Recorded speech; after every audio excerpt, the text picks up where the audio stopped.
Okay, so this is the first problem. Just Anil left India for the first time in April 2019. During 2021, he came to India 1 October 2 for a determine his residential status for the assessment year 21-22. Try out this question. Tell me, what would be his residential status?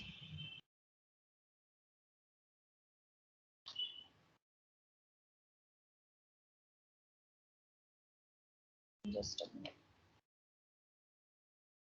Okay, just look at this question.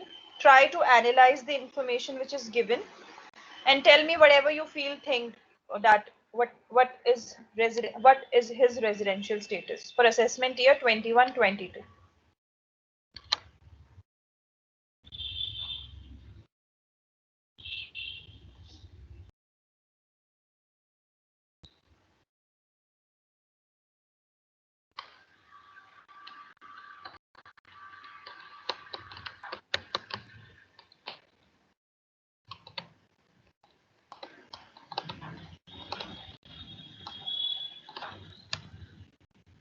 किसी ने दिया है क्या answer? जल्दी करो बेटे, तो बहुत ही छोटा क्वेश्चन है.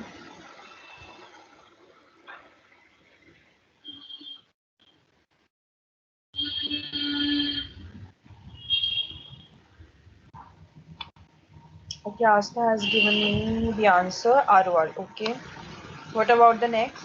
Anyone else?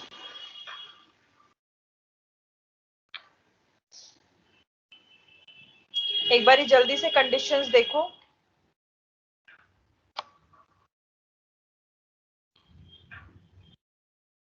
Arun Kumar is saying non-resident.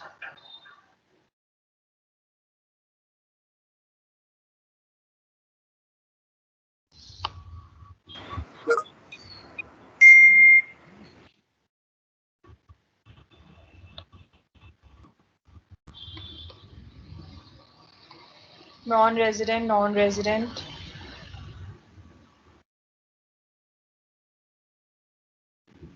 Non-resident. Okay, so let's analyze this question.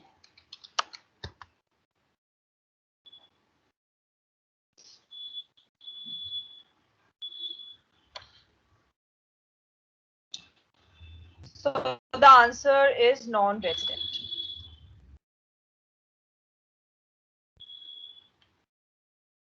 हमेशा ना क्वेश्चन ऐसे शुरू करना.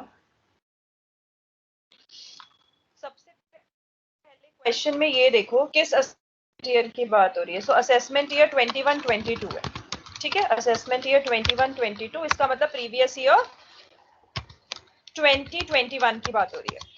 ठीक है, सो प्रीवियस ईयर 21-22. सबसे पहले देखो, Anil left India for the first time on April 11, 2019. इसका मतलब प्रीवियस ईयर 1920 में वो इंडिया से बाहर गया है. ठीक है, कोई रीजन नहीं दिया तो ठीक है. 1920 में गया है, हमारे प्रीवियस ईयर में गया भी नहीं है, तो हमें ज्यादा ध्यान भी नहीं देना. During the financial year 2021, he came to India once on 2nd October for a period of 45 days. So हमारे जो previous year था उसमें he came for 45 days. और कोई information नहीं दी. अब हमारी conditions आती हैं. हमारी conditions क्या होती हैं? हमारी हैं दो basic conditions. ठीक है, residence status check करने के लिए. So वो है he is in India in the previous year for a period of 182 days or more. ये condition satisfy नहीं हो रही है. Second condition, he is in India for a period of 60 days or more during the previous year. यही condition satisfy नहीं हो रही है because he was there only for 45 days. So it means none of the conditions are satisfied. So हमें आगे जाना ही नहीं है. That person is a non-resident of India. So Anil is non-resident. ठीक है, clear? अगर किसी को डाउट होगा तो मुझे बता देना, नहीं तो I move to next question. Next question पे आते हैं.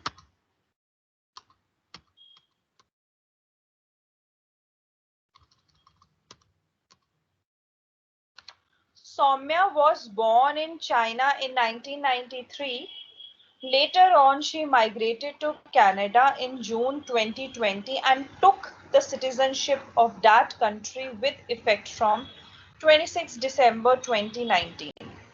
Her parents were born in Delhi in 1960, but her grandparents were born in India in 1946. She comes to India during 2021 for a visit of 150 days. During early 4 years, that is from 1st April 2016 to March 31st, 2020, she was in India for 400 days. Find out the residential status of Soumya for the assessment year 21-22. Just try to analyze this information. Just try to find out the answer. ठीक है, I am giving you 2 minutes of time. उसके बाद I'll start solving it.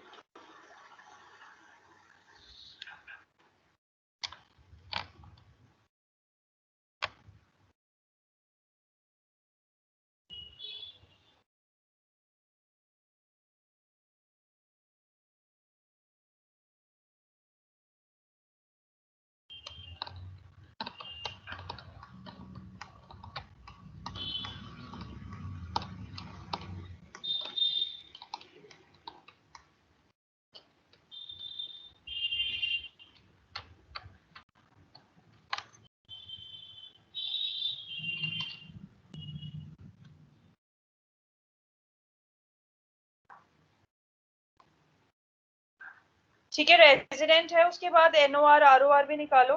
Most of the students have said ROR.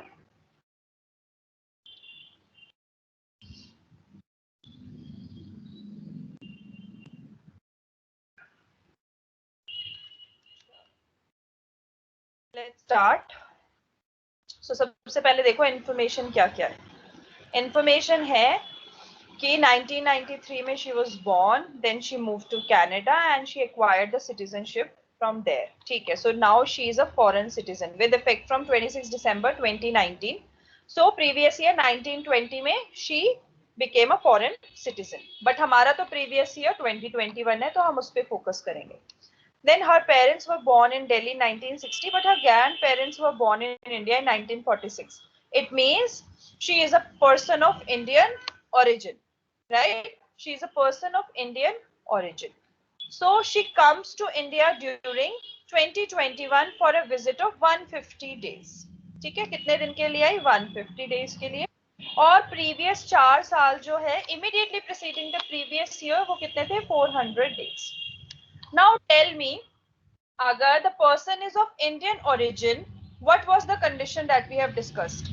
Initially जब हमने residential status किया था, basic conditions दो थी. 182 days वाली और the other one is 60 days and 365 in the immediately preceding 4 financial years. But उसमें हमारी 3 exemptions थी, right? Indian origin who is coming to India was one of the exemption. जिस केस में we were not required to check the second condition, right? Only on the basis of first condition we have to determine the residential status. उसके बाद आपकी next आ गई assessment year 21-22 से about the income. इस question में income is not mentioned. That is income from income from Indian sources is not mentioned. So we can put this as an assumption. If I am putting this as an assumption that her income from Indian sources is less than 15 lakhs, उस case में क्या होगा इसका answer?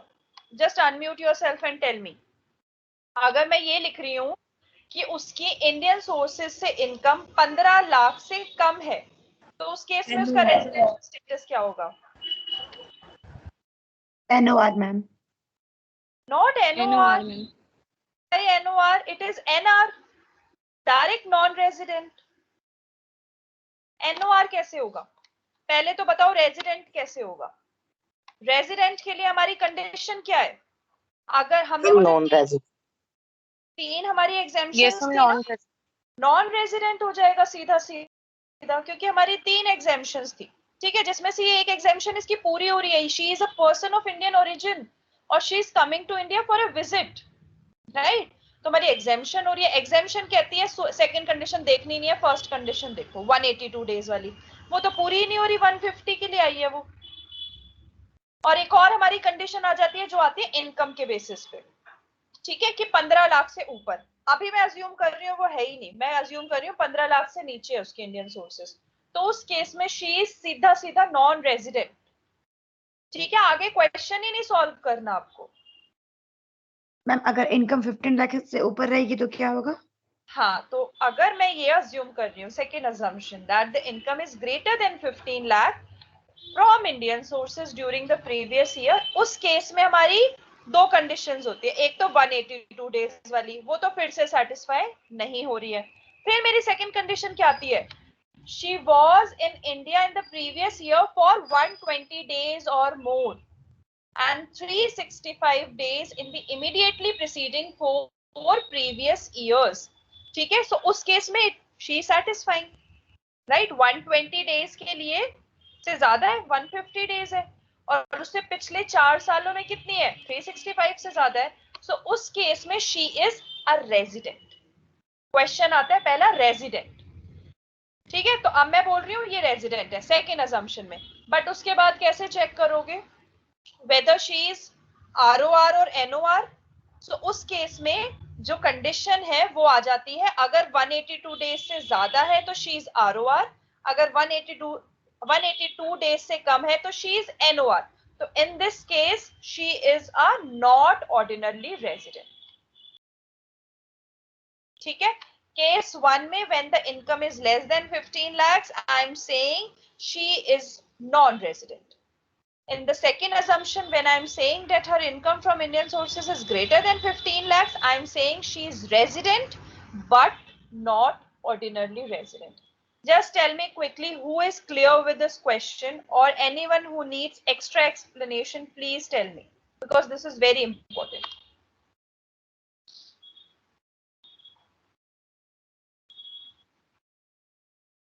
Ma'am एक बार फिर से revise करा दीजिए ना प्लीज। फिर से रिपीट करा दूं तो मैं सबसे पहले आपको एक बारी वो पढ़ा देती हूँ, ठीक है, ये वाला।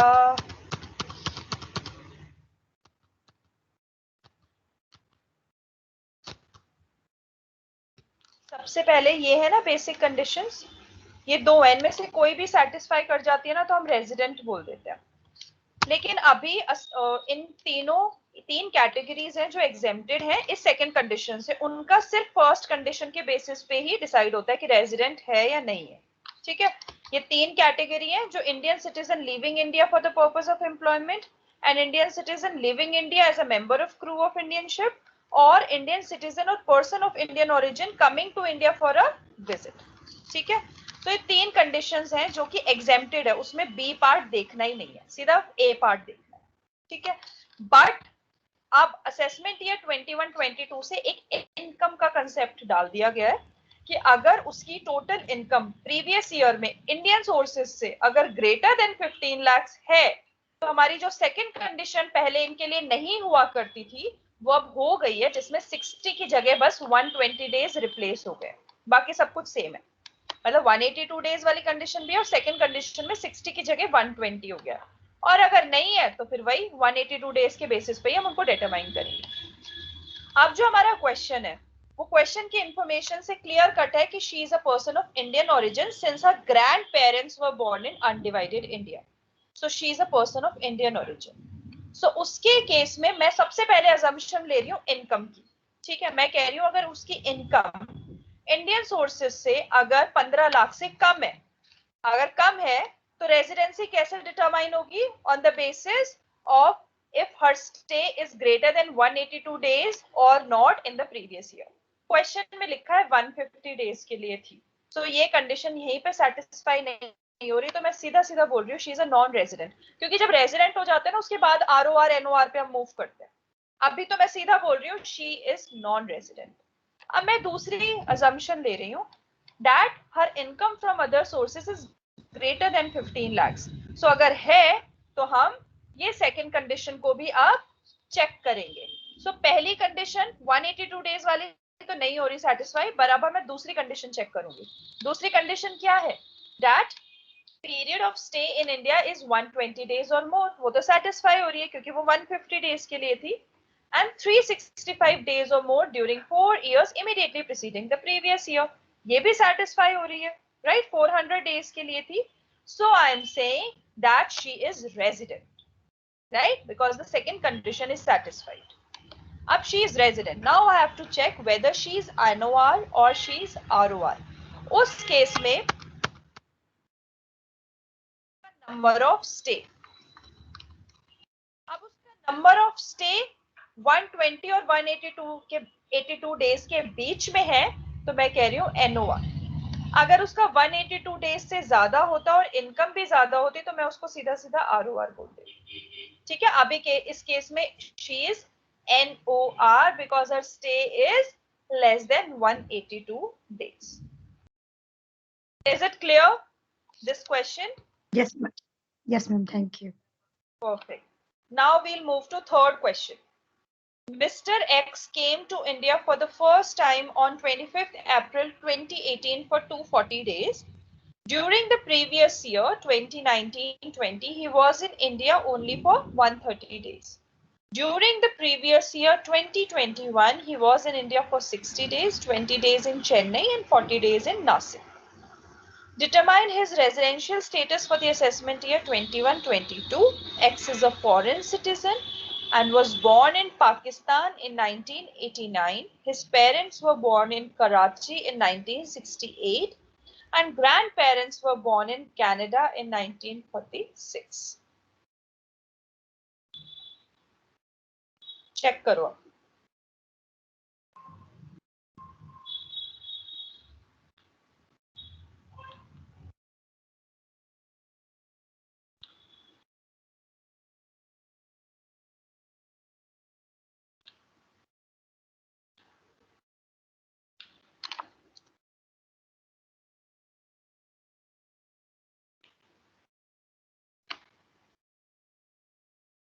Ma'am, non-resident. Non-resident. Others? Non-resident. Okay. ठीक है, तो देखते हैं क्या था. प्रीवियस ईयर में 20 सबसे पहली बात तो she is a foreign citizen.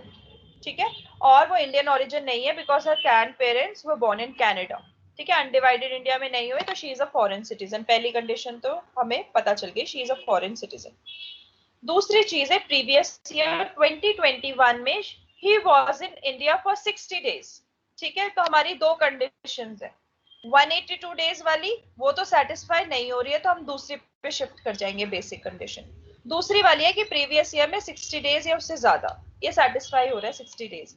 और उसके साथ क्या है, and 365 days in the immediately preceding 4 financial years. So उससे immediately preceding 4 financial years कितने हमारे,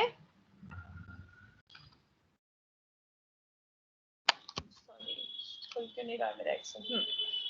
So previous year 2021 में she was for 60 days. Then 1920. So 1920 में he was in India, 130 days. Then 18, 19, 240 days.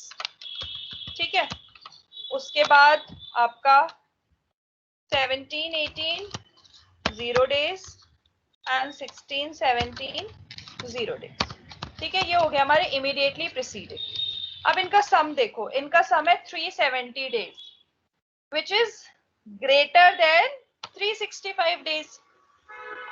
तो हमारी तो सेकंड कंडीशन सेटिस्फाई हो गई, that in the previous year he was for 60 days and the immediately 4 previous years immediately preceding the previous year is greater than 365 days. तो ये तो resident हो गया. आप सब ने मुझे नॉन रेजिडेंट बताया था ना, ये रेजिडेंट है. Shivam has correctly answered. He is resident but he is not ordinarily resident. Why not ordinarily resident? क्योंकि वो अप्रैल से पहले इंडिया में कभी आया ही नहीं था. तो इससे पहले सब 0-0 हो जाएगा, इसके जितने भी पुराने प्रीवियस ईयर्स हैं. और हमारी ऑर्डिनरली और नॉट ऑर्डिनरली कंडीशन दो है, और दोनों क्या है, and conditions. Means you have to satisfy both the conditions. जिसमें से पहली कंडीशन क्या है, he was resident in India for the 2 years in the previous 10 years. ठीक है, so इस वाले केस में यहाँ पे तो हम कह रहे हैं रेजिडेंट है. अब 1920 में वो क्या था, यहाँ पे तो वो 60 से ज्यादा था, पर पिछले 4 सालों में 365 से ज्यादा नहीं था, तो यहाँ पे ही इज नॉट रेजिडेंट.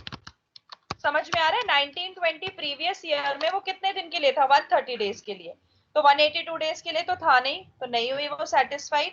नेक्स्ट थी कि 60 हो और उससे प्रीवियस 365 डेज हो, तो उस केस में नहीं हो रहा वो सेटिस्फाई, क्योंकि प्रीवियस कितना था 240 डेज, तो इसमें ये एनआर है. इसके बाद फॉर प्रीवियस ईयर 1819, उस केस में क्या था, he was in India for a period greater than 182 days, तो यहीं पे ही इज रेजिडेंट. ठीक है, बट इससे आगे he is always non resident. तो हमारी जो एडिशनल कंडीशन की फर्स्ट पॉइंट है वो कहता है कि he should be resident of India for at least 2 previous years out from the 10 previous years immediately preceding the previous year.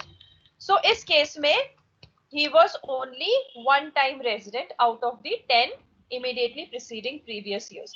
So he is resident, but he is not ordinarily resident. Is this clear? Additional conditions है ना आपकी.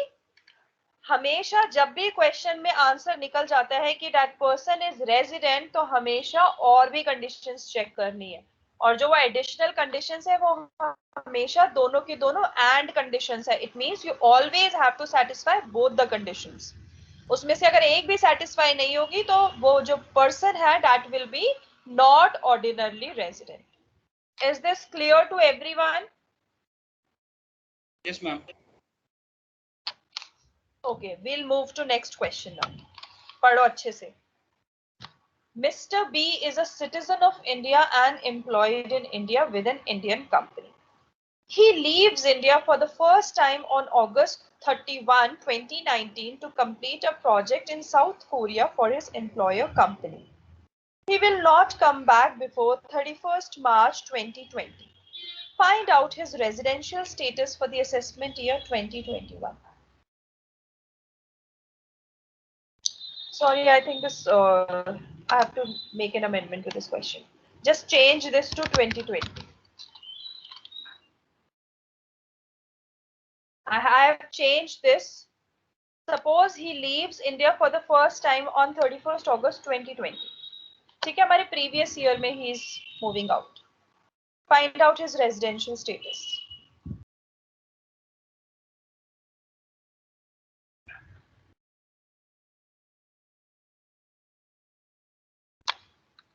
मैं update करना ही भूल गई इस question. 2021. I'm so sorry. हमारा assessment year is 21, 22.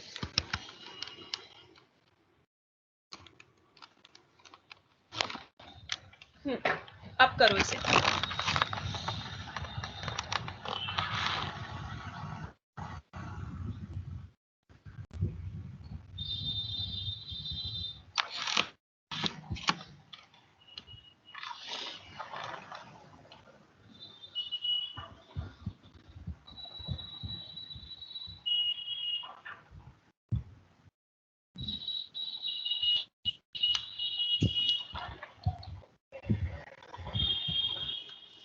What do you think?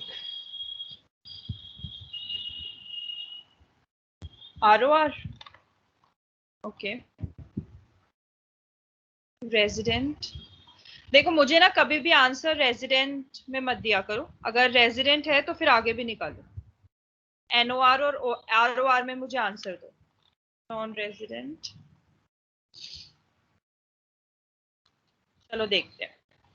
Mister B Indian citizen है and Indian company से he is employed and he is leaving India for the first time on 31st August 2020 to complete a project in South Korea for his employer company. ठीक है, so due to his employment condition he is now moving out from India. ठीक है, और कब move कर रहा है? 31st August 2020. सो ये तो हमारी फर्स्ट एग्जेम्पशन कैटेगरी में लाई करता है that Indian citizen moving out from India for the purpose of his, ठीक है। अगर वो एग्जेम्पशन है तो इसका मतलब इसका रेजिडेंस किस बेसिस पे चेक होगा? फर्स्ट कंडीशन, इनकम का कोई रोल नहीं है। अगर इनकम का कोई रोल नहीं आता तो हम ध्यान ही नहीं देंगे, हम हमेशा ये अज्यूम करेंगे कि 15 लाख से कम है। सो इस केस में वो पहली बार गया है 31 अगस्त 2020 को। So just calculate for how many days he was in India in the previous year 2021। So previous year 2021 में ही वाज इन अप्रैल, पूरा अप्रैल था वो 30 डेज, मई में भी था, जून में भी था, जुलाई में भी था, एंड अगस्त में 31 को ही जा रहा है तो इसका मतलब पूरा अगस्त में भी था। उसके बाद वो चला गया और वो आया ही नहीं 31 मार्च 2021 से। But he was going out from India for his employment, you know, purpose, for his employment, due to employment condition. So now just check for how many days he was in India. 153 days, which is lesser than 182 days. Second condition पे तो जाना ही नहीं है, वो तो exempted है इस category के लिए जो एम्प्लॉयमेंट पर्पस के लिए बाहर जाते हैं। I was in India Yes. for 183. Sorry, I'm using India for 183 days. how 183 days? अप्रैल के 30 डेज, मई के 31, जून के 30, जुलाई के 31 एंड अगस्त के 31। इसके बाद तो है ही नहीं, वो चला गया वो यहाँ से। 153.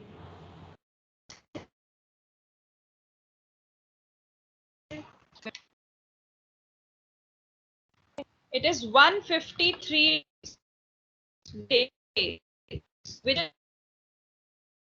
is less than 182 days. तो फर्स्ट कंडीशन सेटिस्फाई नहीं हो रही और वही उनके, so that person be is, ठीक है। So the answer is non resident, ठीक है। Shall I Ma'am, move if to we assume, next ma'am, question? Hmm, ma'am, if his पूछिए बेटा। income is more than 15 lakh, then because it is not given in the question. बेटा उस case में भी ना वो नहीं होगा, क्योंकि ना he is not coming to India for a visit. वो इंडिया में नहीं आ रहा है, वो अभी इंडिया से चला गया है अगस्त में ही, ठीक है, 31 अगस्त 2020 को। जो वो कंडीशन लाए गए हैं ना, वो यूजुअली ना इंडियन ओरिजिन इंडियन सिटीजन जो बाहर रहते हैं और इंडिया के लिए विजिट कर रहे हैं, वो कंडीशंस वहां पे लाई करती है। तो जहां पे भी इंडिया में नहीं आ रहा है ना कोई बाहर से, जैसे यहाँ पे ना he is not coming to India. अब सपोज ये हमारे फाइनेंशियल ईयर प्रीवियस ईयर 21-22 में इंडिया में आता है, तो जब एंट्री होगी ना उस टाइम पे हम वो सब चेक करेंगे। यहाँ पे तो देखो ना, he is already an Indian employee, उसकी सारी इनकम इज फ्रॉम इंडियन, मतलब मोस्टली इंडियन सोर्सेज की है ना, क्योंकि जो कंपनी है उसकी इंडियन कंपनी है। सो जो भी उसकी इनकम होगी इंडियन सोर्सेज से ही होगी, तो तब हम वो कंडीशंस देखेंगे। अभी ही इज गोइंग आउट, तो गोइंग आउट में मत चेक करना, हमेशा जब कोई आ रहा है ना इंडिया में तब वो चेक करेंगे हम इनकम वाली, जब हम उसमें ना अजम्पशन डालेंगे। अभी कोई अजम्पशन लिखने की भी जरूरत नहीं है। तो ये जो न्यू गवर्नमेंट लेके आई है ना, वो यूजुअली उन लोगों के लिए लाई है जो बाहर ज्यादा रहते हैं और इंडिया के लिए सिर्फ विजिट पर आते हैं, ठीक है। तो जो कोई जा रहा है ना उस पर मत ध्यान देना, क्लियर है। अब जैसे बहुत लोग होते हैं ना जो बाहर सालों से रह रहे होते हैं, बट वो रहते इंडियन सिटीजन ही है, वहां की वो फॉरेन सिटीजनशिप ही नहीं मिलती है उनको, तो वो इंडिया के ही सिटीजन रहते हैं। तो अगर वो बहुत सालों में, अब जैसे ये मिस्टर बी है, सपोज ये 5 साल बाद आता है अपने प्रोजेक्ट के बाद, सो उस ड्यूरेशन में जब वो आएगा ना, तब हम उसको ऐसा समझेंगे कि is a Indian citizen who is now coming to India, ठीक है। तब उसका फिर वो केस लगेगा जिसमें हम उसकी इनकम वगैरह देखेंगे, Okay, ma'am. ठीक है। सो अभी ही इज नॉन रेजिडेंट।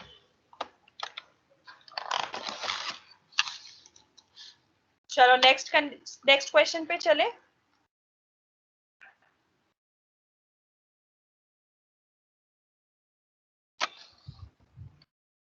सब कंफर्टेबल हो ना? Should we move to next question?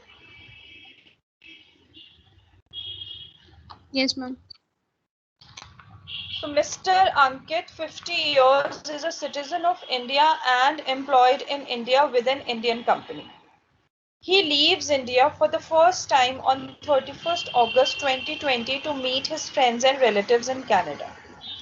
He will not come back before, same question, before 31st March 2021. Find out his residential status for the assessment year 21-22. So इस question में he is going out from India to meet his friends and relatives.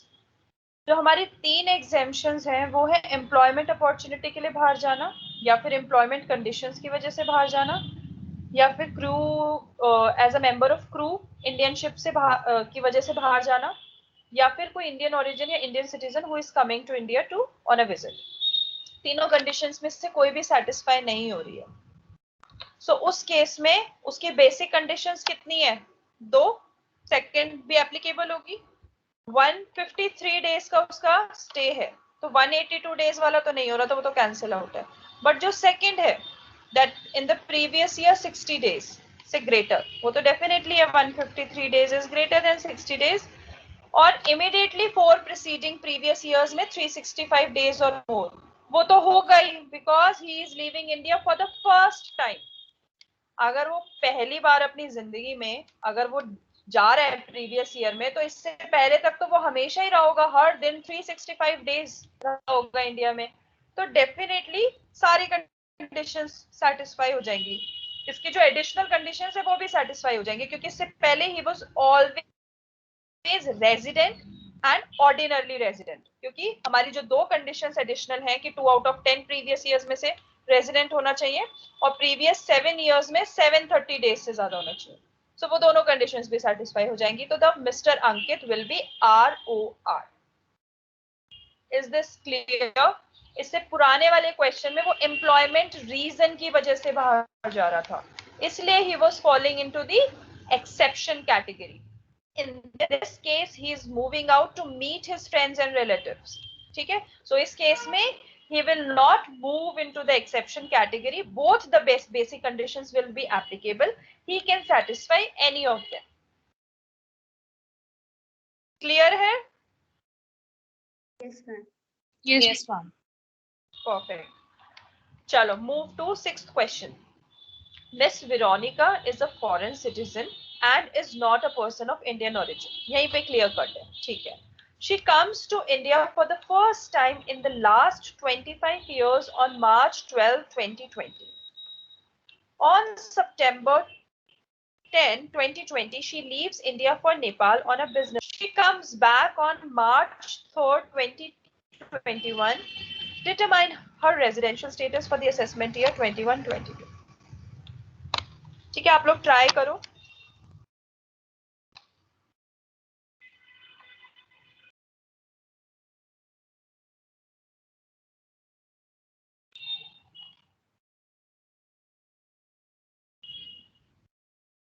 Sorry.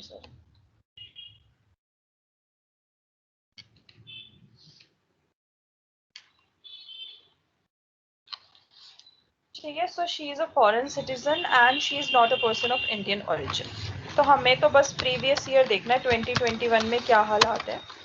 2021 में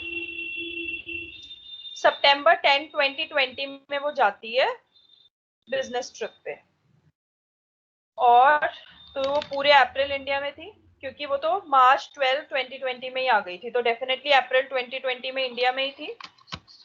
सो अप्रैल का 30 days, मई का 31 days, जून का 30 days, जुलाई का 31 days, अगस्त का 31 days and सितंबर के कितने दिन? जल्दी बताओ कितने दिन होंगे सितंबर के? 10 डेज. इसके बाद में भी नहीं थी, नवंबर, दिसंबर, जनवरी, फरवरी तक वो नेपाल में थी. उसके बाद वो आ जाती है मार्च में. मार्च में कब आती है? 3 मार्च को. तो मार्च के कितने दिन हुए? कितने दिन थे इंडिया मार्च में? 29. 28. जल्दी बताओ। 29 28 मैम। 29 days. 29 डेज, क्योंकि जिस दिन आते हैं उसको भी इंक्लूड करके रखते हैं, तो सिर्फ 2 दिन नहीं थी, 1 और 2 मार्च को नहीं थी, बाकी दिन थी। ठीक है, तो टोटल चेक करते हैं सबसे पहले। इसका टोटल कितना आ रहा है 192 नंबर ऑफ डेज का? 192 डेज। सो हमारी फर्स्ट बेसिक कंडीशन तो हो जाती है सेटिस्फाई। दूसरे पे क्यों ही जाना है जब फर्स्ट हो गई है तो। ठीक है, दोनों में से एक करनी होती है। तो ये तो कंफर्म्ड हो गया कि she was resident in the previous year 2021। अब कंडीशंस आती हैं किसकी? एनओआर है या आरओआर है। अब उसकी कंडीशन क्या कहती है? पहली condition 2 out of 10 previous years में शी शुड बी रेजिडेंट। वो तो हो ही नहीं सकता, क्योंकि लास्ट 25 ईयर्स में तो वो पहली बार इंडिया आई है, तो वो होगा ही नहीं कभी भी। कैसे वो रेजिडेंट हो जाएगी जब वो पहली बार 25 ईयर्स में इंडिया आई है? तो वो 10 साल में वो इंडिया में थी नहीं। जब थी नहीं, 0 डेज थे, तो इसका मतलब शी वॉज नॉन रेजिडेंट। तो हमारी फर्स्ट कंडीशन ही सेटिस्फाई नहीं होगी, तो she will be resident but not ordinarily resident. So this is the answer. That Miss Veronica, she is NOR. Rahmat has given the correct answer. Sanjali, Megha, all of them have given the correct answer. Hussain. ठीक है, अब चलते हैं next question पे। कोई doubt तो नहीं है? This was very easy, right? Okay, next question. Mr. Uday, 40 years, is a citizen of India. Okay, he's an Indian citizen. He leaves India for the first time on July 31st, 2019 for the purpose of working on an overseas project of his Indian employer company. He finally comes back on November 28, 2020, find out his residential status for the assessment year 21-22.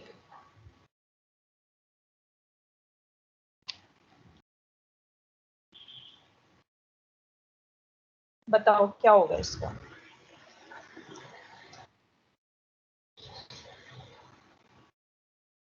हमारा previous year क्या है? 2021। So previous year में तो वो गया ही नहीं। वो तो कब गया था? 1920 में। सो 1920 में जब गया होगा, जब डेफिनेटली उसकी एग्जेम्पशन कैटेगरी लगी होगी, राइट? क्योंकि जब चले जाते हैं एम्प्लॉयमेंट रीजन की वजह से, उस ईयर में इसकी एग्जेम्पशन कैटेगरी लगी होगी, और इसकी फर्स्ट कंडीशन 182 डेज के बेसिस पे इसका कैलकुलेट हुआ होगा। बट हमारे प्रीवियस ईयर में तो वो फाइनली आ गया, मतलब ठीक है, विजिट पे नहीं आया है, वो फाइनली आ गया इंडिया में। ही फाइनली कम्स बैक। ठीक है, सो अब वो कितने दिन के लिए इंडिया में रहा है? किसी ने आंसर दिया इसका? आरओआर कह रही है अहमद। Let's check. सो वो आया है नवंबर में। सो नवंबर में कितने दिन के लिए आया है? 28, 9, 30, 3 डेज के लिए। ठीक है, दिसंबर में वो आया है 31 डेज के लिए। जनवरी में आया है 31। फेब में 21 है तो 28 डेज होंगे। मार्च 31। सो कैलकुलेट करो, ये आ रहे हैं 124 डेज। तो ये तो ग्रेट, मतलब 182 डेज वाली तो नहीं हो रही, तो कोई बात नहीं, सेकंड कंडीशन तो सेटिस्फाई हो रही है, क्योंकि वो 60 डेज से ज्यादा है और इमीडिएटली प्रीसीडिंग 4 साल। अब ये देखो, इंडिया को लीव किया फर्स्ट टाइम प्रीवियस ईयर 1920 में।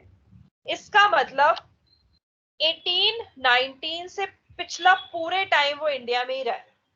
ठीक है, तो जब पूरे टाइम रहा है तो इसने 1819 में ही पूरे 365 डेज कंप्लीट कर लिए होंगे एक ही साल में, क्योंकि जब गया ही फर्स्ट टाइम बाहर निकला है, तो इससे पहले हर दिन इंडिया में था। तो इसका मतलब इसकी पुरानी सारी वो पुरानी कंडीशन सेटिस्फाई हो रही है 365 वाली, तो ही इज रेजिडेंट।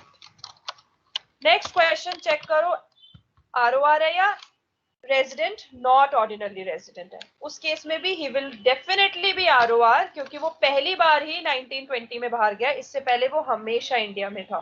सो उसकी दोनों कंडीशन सेटिस्फाई हो जाएगी। 2 out of 10 previous years he should definitely be resident, और 730 डेज से तो ज्यादा हो गई, राइट? क्योंकि हमेशा इंडिया में रहा है। Resident of India? How he is the resident? Because is staying in India for a period greater than 60 days. 124 days है ना इंडिया में previous year में. Ma'am, but it is an exception, ना? बेटा एक्सेप्शन लगी होगी 1920 में, जब वो एम्प्लॉयमेंट की वजह से बाहर जा रहा था ना 1920 में, तब लगी होगी एक्सेप्शन. हमारा जो प्रीवियस ईयर है ना 2021, उसमें तो वो फाइनली वापस आया है, गया नहीं है वो. हमेशा ना जब रेजिडेंशियल स्टेटस चेक करोगे सिर्फ उसी प्रीवियस ईयर की हैपनिंग देखना. जब वो 1920 गया होगा ना, डेफिनेटली गवर्नमेंट ने उसको रिलैक्सेशन दी होगी और उसको बोला होगा सेकंड रहने दो, फर्स्ट के बेसिस पे कैलकुलेट कर लो 182 डेज के बेसिस पे, जब वो गया होगा. बट में हमारा रेलिवेंट प्रीवियस ईयर है 2021, उसमें तो अब वो वापस आ गया, वो भी फाइनली. विजिट पे नहीं आया. अगर विजिट पे आ जाता ना तो पक्का एग्जेम्पशन लगती फिर से. और जो वो लगती ना, सॉरी एग्जेम्पशन कह रही हूँ, एक्सेप्शन जो लगती ना, उसमें फिर ये वापस एनआर हो जाता, क्योंकि इसका 182 डेज से कम बैठ रहा है ना. कितने 124 डेज, तो फिर से एनआर हो जाता. बट ये विजिट पे नहीं आ रहा है, he finally comes back to India. हर वर्ड पे स्पेसिफिक एम्फेसिस देखना है, क्योंकि यहीं पे गड़बड़ हो जाएगी सारी. हर क्वेश्चन में एक एक वर्ड का मतलब ध्यान से कर करके उसको कैटेगरीज में डिवाइड करना है. तो नेक्स्ट क्वेश्चन पे आते हैं. 8th question. Mr. A is a foreign citizen and is not a person of Indian origin. Clear cut है. He comes to India for the first time on 3rd April 2016 में पहली बार India में आया था, और during the financial year 16, 17, 17, 18, 18, 19, 19, 20 and 2021 he is in India for these number of days. Determine the residential status of Mr. A for assessment year 21-22. It's very easy. बहुत आसान है, जल्दी ट्राई करो इसे. Ma'am resident. He is resident. चलो जल्दी से मैं कैलकुलेट कर लेती हूँ. So हमारा प्रीवियस ईयर है 2021, उसमें he was for 60 days. Then 1920 में कितना था 217. बेटा आरओआर और एनओआर भी निकालना, जल्दी निकालो. 18, 19 में कितने दिन के लिए था 18 दिन के लिए. फिर 17, 18 में कितने दिन के लिए था 85 के लिए. देन 16, 17 में था 140 डेज के लिए. इससे पहले हमेशा 0 0 है, इसमें लिखा हुआ है. वो पहली बारी अप्रैल 16 में आया, तो मतलब 16, 17 में आया. इससे पहले तो हमेशा 0 0 था. ठीक है. तो मेरा 2021 में सेकंड बेसिक कंडीशन सेटिस्फाई हो रही है कि 60 डेज है, और इससे पिछले 4 सालों में कितना है 460, यानी ग्रेटर देन 65, तो रेजिडेंट है. अब चेक आती है आरओआर है या एनओआर है. ठीक है. आरओआर क्या कहता है, इससे इमीडिएटली प्रीसीडिंग 2 प्रीवियस ईयर्स में रेजिडेंट होना चाहिए. सो यहाँ पे he was resident. Why resident? Because 182 days से ज्यादा है. ठीक है, रेजिडेंट है. सेकेंड में इसमें नॉन रेजिडेंट है, ना तो 60 डेज है ना 182 डेज है. 17, 18 में 60 डेज तो है, बट इससे पुराना 140 डेज है, विच इज लेसर देन 365. तो यहाँ पे भी नॉन रेजिडेंट है, यहाँ पे भी नॉन रेजिडेंट है. ना 182 डेज है, 60 डेज तो है, बट पुराना पूरा 0 नंबर ऑफ डेज है, तो यहाँ पे भी एनआर है. तो आपकी फर्स्ट बेस एडिशनल कंडीशन ही सेटिस्फाई नहीं हो रही. तो रेजिडेंट तो है, but not ordinarily resident. Clear? It's very easy, right? आपने बस आपको नंबर्स दिए हुए हैं, उसी के बेसिस पे आप कर लो कैलकुलेट. और जब भी रेजिडेंट पता चल जाएगा ना, उसके बाद और काम बढ़ जाएगा. हमेशा आरओआर और एनओआर देखना है आपको. ठीक है. Should I move to 9th question? Yes, ma'am. Mr. X is an Indian citizen. He is employed in Philips UK in London. He comes to India during the previous year 2021 for a visit of 200 days on June 1, 2020. He left India for the first time on October 25, 2018 for employment outside India. Before October 25, 2018, he was never out of India since birth. Find out his residential status for the assessment year 21-22.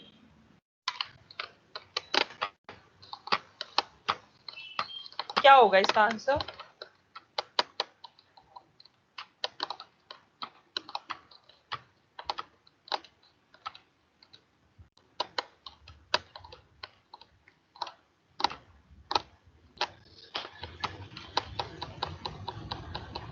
Ma'am first resident. First तो ये resident होगा, visit पर आया है तो 182 days से check करेंगे, तो 182 डेज से ज्यादा है, 200 डेज के लिए विजिट पे आया है, तो डेफिनेटली रेजिडेंट है। अब क्वेश्चन आता है ROR है या NOR है?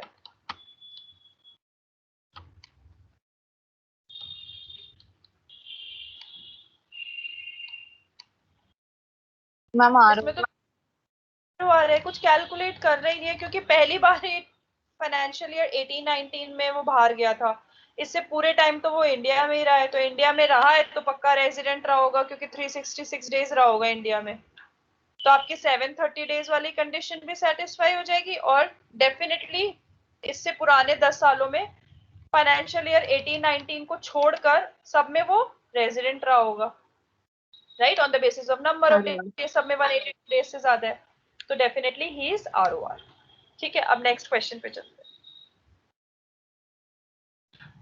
Mr. X, 40 years, is a foreign citizen.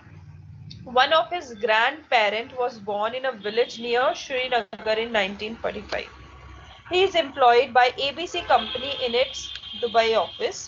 He came to India during the previous year 2021 for a visit of 200 days on 2nd December 2020. Find out the residential status of X for the assessment year 21-22. जल्दी समझो question को।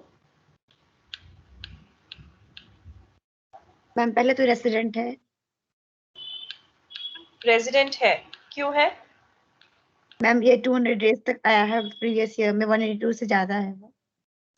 182 days से ज्यादा है, और second thing, his grandparents born in Srinagar, मतलब in 1945, so he was also born in India, in undivided India, so he is a person of Indian origin. ठीक है, तो पहली कंडीशन ही satisfied है, he is resident. What about whether he is ROR या NOR? NOR,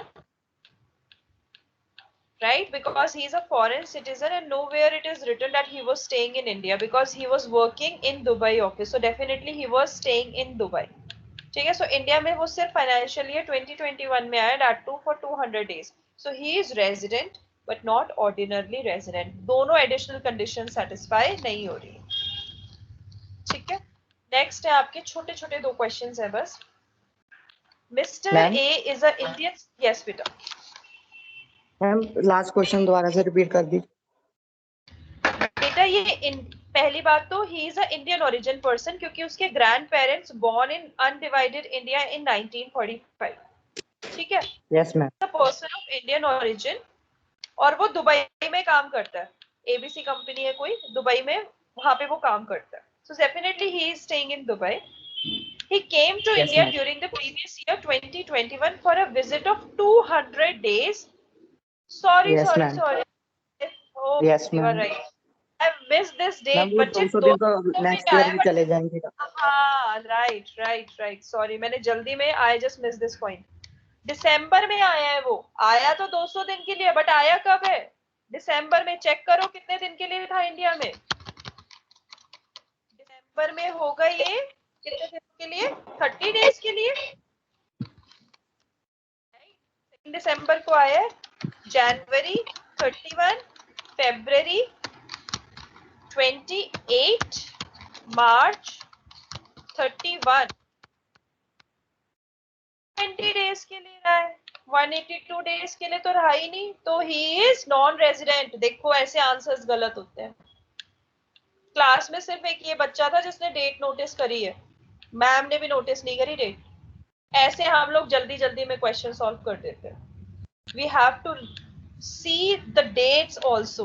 वो 200 दिनों के लिए आया, बट इंडिया में कब आया? 2 दिसंबर। तो हमारा प्रीवियस ईयर तो 31 मार्च 2021 को ही खत्म हो जाएगा, वो तो और दिन रहेगा इंडिया में, बट उसने प्लान ऐसे किया है कि वो नॉन रेजिडेंट ही रहेगा इंडिया में, क्योंकि इस साल वो इस फाइनेंशियल ईयर में रह रहा है, वो कितने दिन 120 डेज, बाकी 80 डेज वो कब रहेगा नेक्स्ट साइकिल में, दैट इज प्रीवियस ईयर 21-22 में। तो दोनों में ही नहीं बैठेगा, फिर वो दोनों में ही नॉन रेजिडेंट रहेगा। क्लियर है?